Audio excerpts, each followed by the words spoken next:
So you're working on an assignment that requires you to use sources. How can you be sure you don't plagiarize? Plagiarism can be intentional or unintentional. It can happen anytime you misrepresent information or are dishonest about where information came from. This includes taking credit for other people's ideas. Most of the time, it can happen when a person is confused about whether or not they need to cite information and how they need to cite it. Many instances of plagiarism occur because students wait until the last minute to do research and hastily grab information from sources without analyzing them or integrating them into their own work.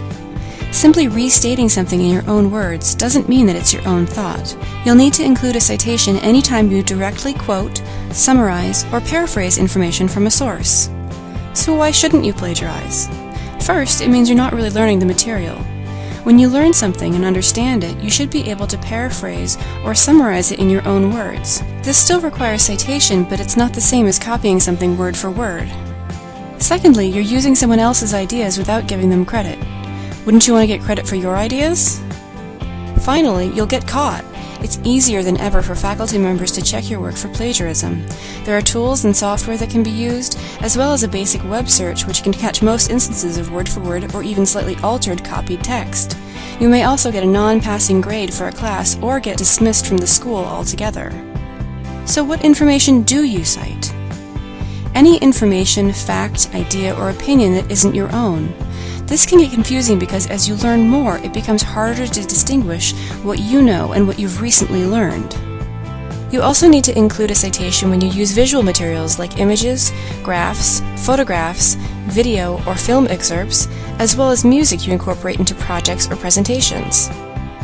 It can be very easy to simply grab images off the internet, but unless you created the material yourself, you'll need to include the author, title of the work, web address, and date you retrieved it. This attributes the work to the person who created it. So for comparison, let's look at what you don't need to cite. You don't need to cite information that is common or general knowledge. Examples include that the Earth revolves around the Sun, that temperatures are colder in northern climates, that the longest river is the Nile, or that George Washington was the first U.S. president. You also don't need to cite original information. Examples of this could be findings from a poll you conducted, personal observations or opinions, and original creative works like artwork, photographs, or poetry. How can you make sure you don't plagiarize by mistake? First, keep track of which sources you use and take careful notes. You should keep a research diary or log so you can keep track of all the sources that you plan to use in your paper. You can even build your works cited page or bibliography first, and when you find a source you want to use, add it as you go. Avoid copying and pasting images or information from the internet without getting any citation information.